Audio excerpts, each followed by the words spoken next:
Welcome back to the channel. Thank you so much for checking out this video. Hope you're having a fantastic day. And an extra shout out to the commenter who told me to never wish people a fantastic day ever again. I hope you have an extra special, fantastic day. So we are going to jump right in to ESPN. We're going to go back to ESPN and their rookie rankings, if you can remember those. But first, I have an important question for all of you that checked out the last video when I talked about the possibility of Caitlin Clark leaving Indiana, possibly going to Phoenix. And look, there's no basis other than the things I was hearing with the Sophie Cunningham. I know how the Phoenix Suns, Phoenix Suns, but Phoenix Mercury owner feels about Caitlin Clark. He's a big fan. They've got the brand new $100 million facility and on and on. So what I found really interesting was a lot of people in the comments talked about how her boyfriend's in Indianapolis and her family is in the Midwest. And it got me thinking. And so I'm really curious as to why all of you thought about that. And here's why.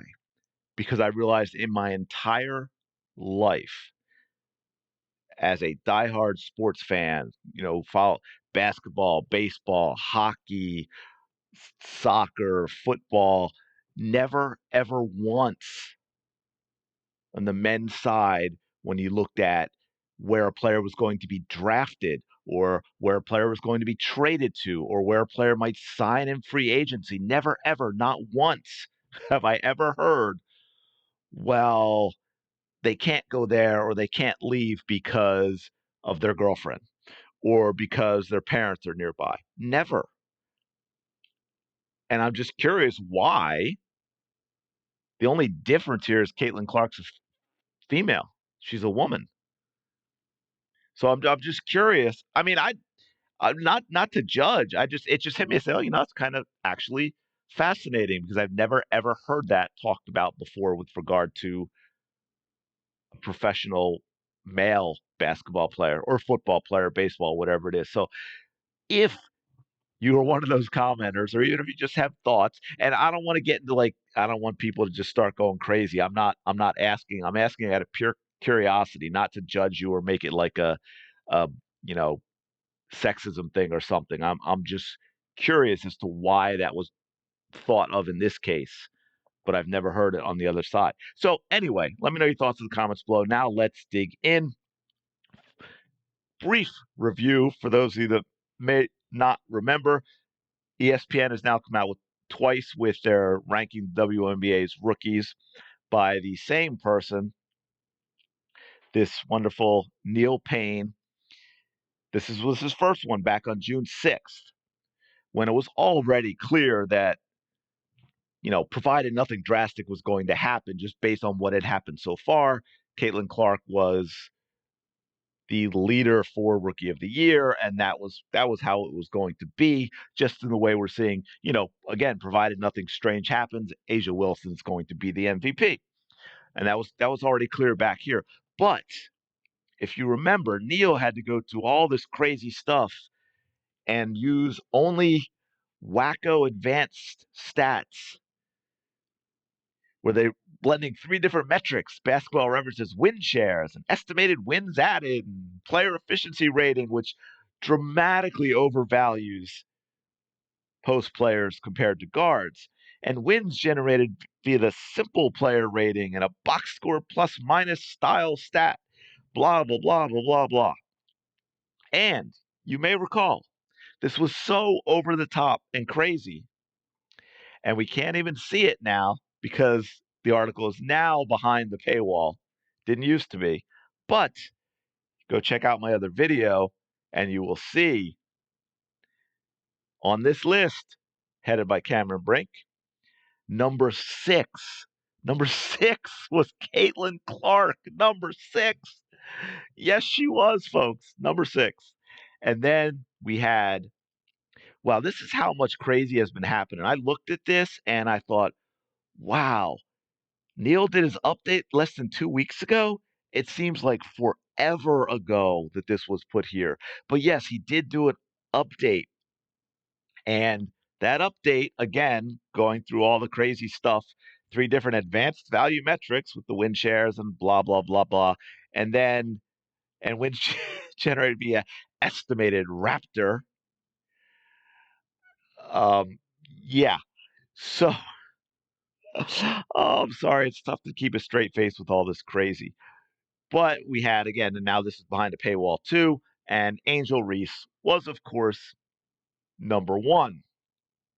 Although he did move Caitlin Clark up to number two, which was very, very generous of our friend Neil. Starting to sense a pattern at ESPN. However, now this is not Neil. I don't know if Neil will do another one again since we have the whole month off, and this was only 2 weeks ago. I doubt he would do one until sometime after the Olympic break is over, if you were to do another one. But I saw this the other day, just didn't get a chance to get to it. Where now that we have the break, 10 predictions for the rest of the 2024 WNBA season. As you can see, also ESPN, Michael Vopel, I hope I'm pronouncing that right, and Alexa Philippou, they have 10 predictions in here, such as the Las Vegas Aces. They're predicting a three-peat from them. Hey, look, the Indiana Fever will make it back to the playoffs. I should hope so. I mean, I think the ninth team, which is the first team out, if I remember correctly, without looking, is the Atlanta Dream, and they are not in a good spot right now with injuries in their record. Actually, let's see if we can check this out. Where's the Atlanta Dream? Yeah, I mean they're 7-17, so they're 3 games behind Indiana, and you also have the Sky in there. So unless there's an epic, and what, they've lost 8 in a row and they're 1-9 in their last 10. So unless there's an epic collapse by the Fever absolutely should make the playoffs, especially with the way Caitlin Clark's been playing and Aaliyah Boston's been playing, and they're getting better and better together, which is what it says here. They've been home runs. And again, like it says here, they'll start at 1-8. I think in that 11 games in 20 days thing, 8 of their 11 games were against the top 4 teams, I believe. Like absolutely insane. I know they played the Liberties twice and the Sun twice. Those were like 4 of their first 6 games. And then I believe they also played the Storm twice. So maybe it was only 6, but it was not just a lot of games in a lot of days. It was top heavy in terms of their competition. And then this, yeah, draft pick prediction. We don't need to get that, but look at this, folks. Look at this. Now, granted, it's not Neil, but it is ESPN. So it's as you can tell by the headline, this pains them a little bit to say Caitlin Clark will win Rookie of the Year race, which is why it says that goes to the wire with Angel Reese. There is no wire. It's not a two-person race right now. Unless there's an epic, epic collapse by Caitlin Clark. Like just right now, as it is, if you were to say the end of the season has happened, we're looking at what they've done, who is the Rookie of the Year, it's not a race. Just like it's not a race for Asia Wilson right now in the MVP race. It simply isn't. And of course, they balance this out very nicely, just like that headline, as they go with Reese's double double thing. Don't get me started on that. And then they talk about how it is a challenge to compare them because they play entirely different positions. Clark being a point guard, Reese being a power forward. And they do mention some of the things they say is true that Clark has added responsibility of initiating the offense. That will weigh more heavily with some voters, maybe. And then, but then they go and say, well, but guards, especially point guards, haven't really been valued for WNBA individual awards. It's kind of strange, but okay. That'd be like the NFL undervaluing quarterbacks. I know, not quite to that degree, but it is incredibly important. But and then see this, this is likely. See, it pained them to say Caitlin Clark. It really did. This is likely to be a race to the finish. For me, the edge right now goes to Clark, but both have made good cases and will continue to do so. And that was Vopel, so that was Michael that made that. So, okay, well, Caitlin Clark, as we know, I mean, right now her season stats: 17.1 points, 5.8 rebounds, leads the WNBA in assists with 8.2. Her effective field goal percentage is 50.9%. She's averaging a steal and a half. Her total shooting percentage is 57.1%. Her points per shot production is 1.3. Aren't many players higher than that. She's set the WNBA single game record for assists, set the Indiana Fever franchise record for assists, the whole triple double thing, the most double doubles. If we want to get into double doubles, Caitlin Clark has set an NBA record for most double doubles in a season by a rookie guard with 9. That's crazy. And most of hers are assists. I believe that was a record with 4 straight games of 13 or more assists. I mean, it goes on and on. Fastest player to reach 400 points and 200 assists. She did it in just 26 games. The previous record was 33 by Sue Bird. That is not a rookie record. That is a record. And she just keeps getting better and better and better. July, 20.3 points per game, 6.3 rebounds per game, 12.5 assists per game, which, by the way, I know it's a shortened month, but they still played a good chunk. Most in a month in league history, that 12.5 assists per game. Field goal percentage, 43.2%, which is the other thing I want to point out, that this is kind of important. She has not shot the three well lately. I do not dispute that. The last 3 games, 2 of 7, 2 of 11, 2 of 9, not great. However, what is being missed in that is her shooting percentage. Now, it could have been like early in the season this high, but it has been under 40 for quite a while. And that's because partly she shoots, 65, 70% of her shots are threes. So that's great, which is why her effective field goal percentage is so high and her total shooting percentage is so high, because it evens out with the point value. However, what I want to show you that's quietly been happening is her 2-point shooting percentage is up to 54% for the season, shooting from twos. By the way, Reese's a post player is at 40%. I think it's 40.9. So I know I'll get some people that scream, yeah, 40.9. But her EFG, 40.6. Caitlin's is 50.9. It's really, it's really not a close race. And that's not a knock on Reese. I can say that and still admit that Reese is having a good year.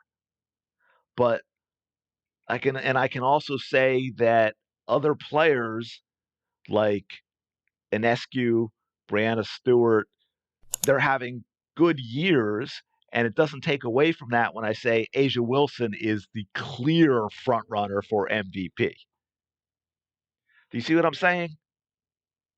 Do you understand? I know most of you do, but there's a certain segment out there that no matter what I say about Angel Reese, it's going to be taken as an extreme negative. But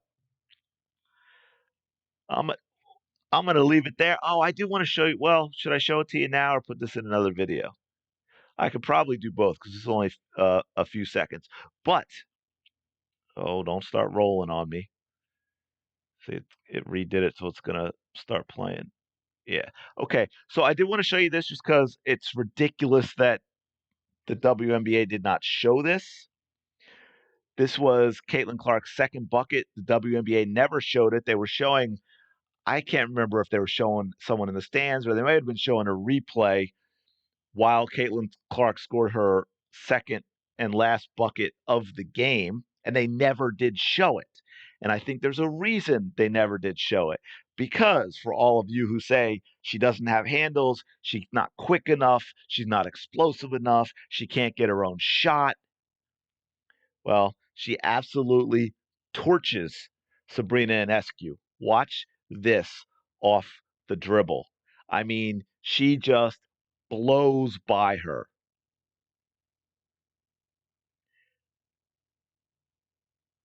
Oh, and I'm gone. Get me, Sabrina, get me. Nah, can't happen. By the way, all never took it out of her, never put two hands on the ball either. But yeah, so there's that. I just want to show that. I thought that was a nice bucket. But thanks for checking out this video. Please like and subscribe to the content. I really do appreciate it. Let me know your thoughts on ESPN sort of caving. It wasn't Neil, but they sort and they still said it's a close race. But they sort of caved on the Caitlin Clark Rookie of the Year thing. So let me know your thoughts on that. And again, going back to the beginning, just out of curiosity, why so many of you brought up Caitlin's boyfriend being in Indianapolis. I never ever hear that on the men's side in sports.